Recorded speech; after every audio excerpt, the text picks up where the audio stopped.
Shirley Ballas was once again on hand to act as head judge for Strictly Come Dancing, paying more attention than usual to every step the contestants were taking to see who would be worthy of a place in the semi-final.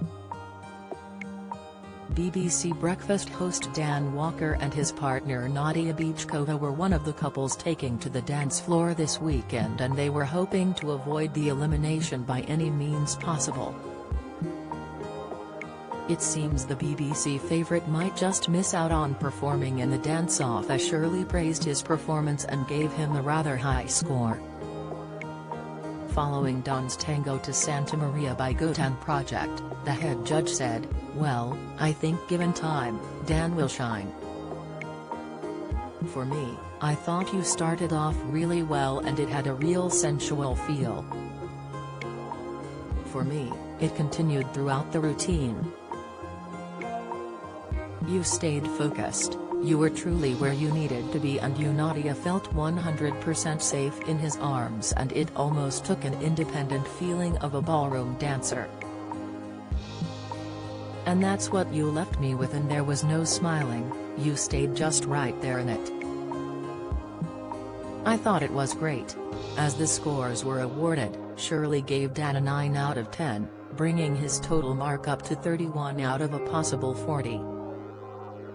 Those watching at home were not happy and took to Twitter to comment, with Robert posting, "Shirley embarrassing herself over Dan yet again. Time for her to stop being a judge. #Strictly #Strictly 2021. Siobhan wrote on the social media platform, "I'm sorry, but scoring Dan 8 and 9 for that tango is a joke." Joe Dan added, "I can't believe Shirley scored Dan a 9. That dance wasn't worth that. No room for favorites in #Strictly." Continuing the outrage, Ashley commented, "Nice to see Shirley give Dan the customary 9. Was he better than John, White? #Strictly. Has Shirley been on the stronger mulled wine?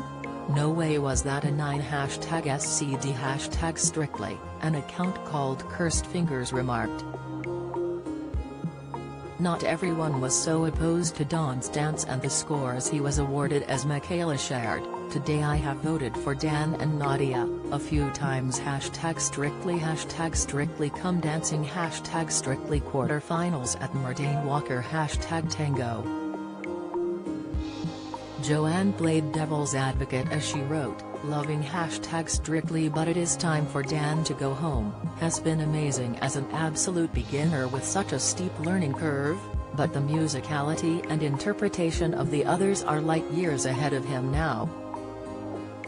Dan is the favorite to leave the competition this weekend, and with just 2 weeks of the competition left, all the contestants are bringing their A-game. Having not yet performed in the dance-off, could it finally be Don's week to leave the show for good? This weekend is one of the last chances the contestants have to impress the judges and the viewers at home to get them through to the final in 2 weeks' time. For the first time in 3 weeks, the original panel were back on Saturday night after a number of shake-ups over the last few weeks. 2 weeks ago, Craig Revel Horwood was missing after he tested positive for coronavirus shortly after an episode of the show aired.